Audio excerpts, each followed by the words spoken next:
Hello guys, તો સ્વાગત છે તમારો અમારા નાના અમથામીની વ્લોગમાં। તો સવારમાં લાઇટ વહી ગઈ અને એક તો ગરમી પણ એવી થાય છે।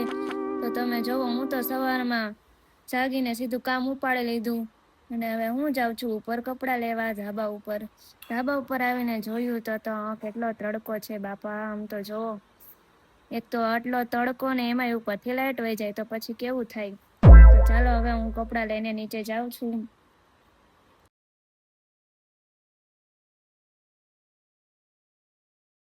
નીચે આવીને જોયું ત્યાં તો લાઇટ આવી ગઈ હતી।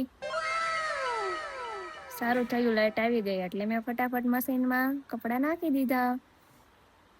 મારા કપડાં હવે મશીનમાં ધોવાઈ ગયા। સારું થયું લાઇટ આવી ગઈ, નહીતર તો આથી તો કપડાં આપણે ધોવા જ પડે।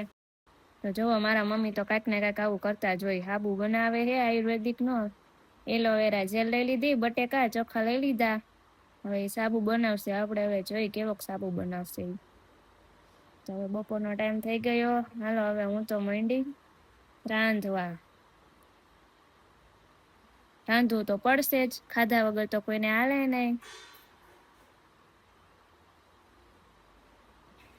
અત્યારે આવી ગરમીનું રસોડામાં રાંધવું એટલે માથાનો ઘા થાય। તો જવો, બપોર પડી ગઈ ને હવે અમે બેસી ગયા જમવા। હાલો બધા આવી જાજો જમવા।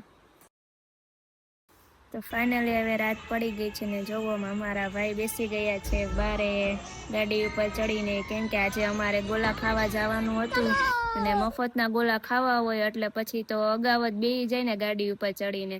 તો ફાઇનલી હવે અમે લોકો નીકળી ગયા છીએ। તો જોવો, અમે બેસી ગયા ગોલા ખાવા। ચાલો છે ને, ગોલા ખાવા હોય આવી જાય। ઉનાળાની સિઝન છે એટલે આપણે તો બધાને ઠંડુ ખાવાનું જ વધારે મન થાય। જોવો, એક તો કેવી નીંદર આવે ને એમાંય ઉપરથી ના જોવો કેવું મારી લીધું। ચાલો ગાઈસ, ગુડ નાઇટ, જય માતાજી।